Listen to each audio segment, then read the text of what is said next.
ஈன்ற பொழுதின் பெரிதுவக்கும் தன் மகனை சான்றோன் என கேட்ட தாய் என்ற ஐயன் திருவள்ளுவரின் கூற்றுக்கு இணங்க தன் தாய்மார்களுக்கு பெருமை சேர்த்து இங்கு அமர்ந்திருக்கும் சான்றோர்கள் அனைவருக்கும் எமது முதற்கண் வணக்கத்தை தெரிவித்துக் கொள்வது நான் ஹர்ஷிதா.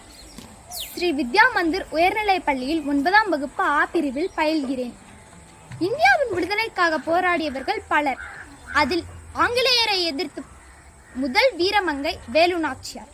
அவரை பற்றி எனக்கு தெரிந்த சில வரிகளை உங்களுடன் பகிர்ந்து கொள்கிறேன். ராமநாதபுரத்தில் 1730ஆம் ஆண்டு செல்லமுத்து தேவர், முத்தாத்தாள் நாச்சியார் ஆகியோருக்கு மகளாக பிறந்தவர் வேலு நாச்சியார். தாய்மொழியாகிய தமிழ் மட்டுமல்லாமல் ஆங்கிலம், பிரெஞ்சு, உருது, கன்னடம், மலையாளம், சமஸ்கிருதம் ஆகிய மொழிகளையும் கற்றிருந்தார். வாள்வீச்சு, சிலம்பம், குதிரையேற்றம், வளரி என்ற ஆயுதத்தை கையாளல் போன்ற போர்க்கள பயிற்சிகளையும் கற்றுத் தேர்ந்தார். சிவகங்கை சீமையை ஆண்ட முத்துவடுகநாதரை மணந்து மகிழ்ச்சியோடு வாழ்ந்து வந்தார். 1772ஆம் ஆண்டு காளையர் கோவிலில் நடைபெற்ற போரில் முத்துவடுகநாதர் ஆங்கிலேயரால் நயவஞ்சகமாக கொல்லப்பட்டார். ஆங்கிலேயரை வென்று சிவகங்கையை மீட்க உறுதி பூண்டார் வேலு நாச்சியார்.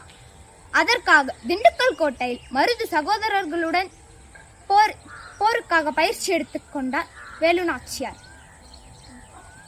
1780ஆம் ஆண்டு 8 ஆண்டுகள் கழித்து பொதுமக்களின் ஆரவார வெற்றி முழக்கத்தோடும் பெரும் வரவேற்போடும் சிவகங்கைக்கு அரசியானார் வேலு நாச்சியார்.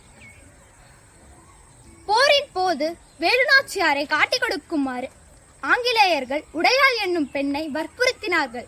அவர் அதற்கு மறுத்ததால் அவரை கொன்றுவிட்டார்கள். உடையாளை சிறப்பிக்கும் வகையில் சிவகங்கையில் அவருக்கு ஒரு நடுக்கல் நடப்பட்டது. தாம் வைத்திருந்த தாழியை அந்த நடுக்கலுக்கு காணிக்கையாக செலுத்தி வணங்கினார் வேலு நாச்சியார்.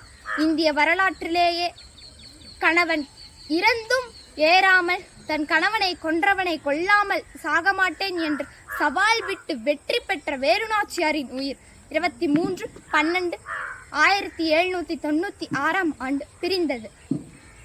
எனக்கு பேச வாய்ப்பளித்தமைக்காக நன்றி. வணக்கம்.